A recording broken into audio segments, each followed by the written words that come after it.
The UFC returns to Canada this weekend with 2 title fights in Montreal.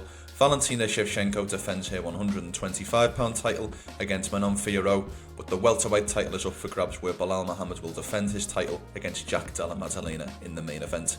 For Belal, this is the first defence of his title after capturing the belt against Leon Edwards at UFC 304 in Manchester last year.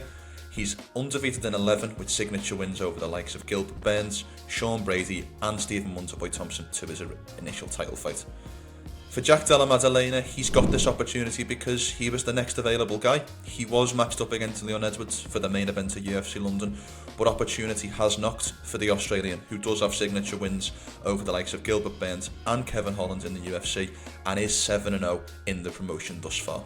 Having interviewed Belal Muhammad a couple of times and asked him what he feels like his key strength is, Belal will always tell you that he feels like his key ability is his ability to mix up all facets of the MMA game and kind of take the fight to where his opponent is weakest. And we've kind of seen that throughout his career when you think about the wrestling heavy approach in the Stephen Wonderboy Thompson fight, but then the striking and boxing heavy approach where he was able to get Sean Brady out of there in just under 2 rounds.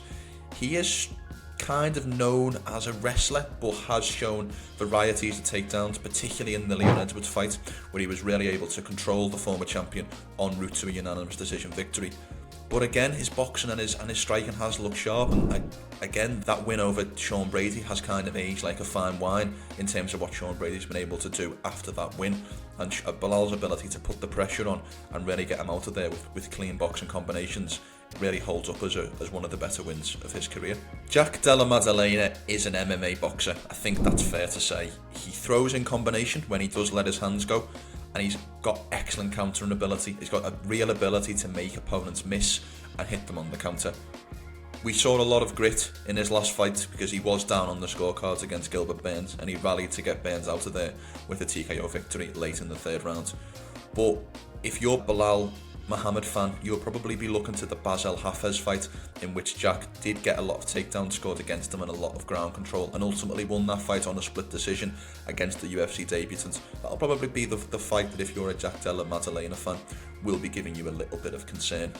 In terms of predicting this fight, I just feel like Belal is going to have too much in the tank, both in terms of his actual gas tank and his ability to push over 5 rounds, but also the experience and the guys that he's been able to fight and get victories over on this run. I feel like he will be able to get over the line in a wide and fairly dominant decision over Jack Della Maddalena. I imagine a lot of groundwork will be in the game plan for Belal to get over the line, but I do expect him to get the victory in the main event of UFC 315.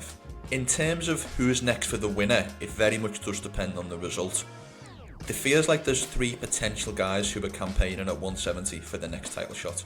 We have Shavkat Rakhmonov, we have Sean Brady, and we have Ian Garry. All of them feel as though they're next for the belt.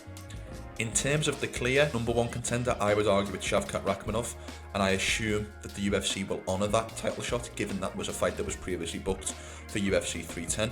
I would also imagine that they will probably book Sean Brady versus Ian Garry as a number 1 contender fight to find out who's next. The obvious asterisk with this whole situation is Islam Makhachev's potential move up to 170, and it does feel like if Jack Della Maddalena wins the belt in Montreal, then Islam will move up, face Jack Della Maddalena in that fight. If Belal wins, it will probably be one of the more standard contenders. So there's a lot of flux in the division at the moment, and Saturday night's result will have a lot of bearing on who fights for the welterweight title next.